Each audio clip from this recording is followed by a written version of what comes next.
I just don't even know why there aren't uprisings all over the country, and maybe there will be. People need to start taking to the streets. This is a dictator. You know, there needs to be unrest in the streets for as long as there's unrest in our lives. Enemies of the state. Show me where it says that protests are supposed to be polite and peaceful. Do something about your dad's immigration practices, you feckless. When they go low, we kick them. How do you resist the temptation to run up and wring her neck? The biggest terror threat in this country is white men, most of them radicalized to the right. I thought he should have punched him in the face. I said, even if you lost, he insulted your wife. Yes. He came down the escalator and called Mexicans rapists and murderers. He said, well, what do you think I should have done? I said, I think you should have punched him in the face and then gotten out of the race. You would have been a hero. I'd like to punch him in the face.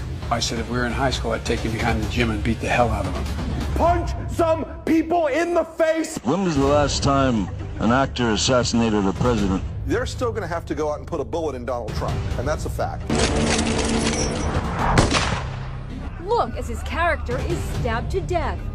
Where is John Wilkes Booth when you need him? I have thought an awful lot about blowing up the White House.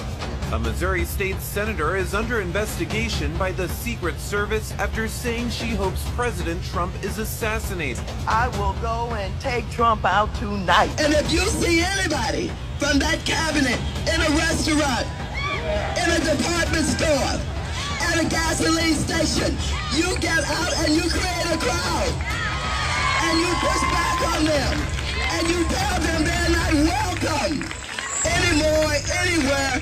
And sadly, the domestic enemies to our voting system and our honoring our Constitution are right at 1600 Pennsylvania Avenue. They're not going to stop before Election Day in November, and they're not going to stop after Election Day.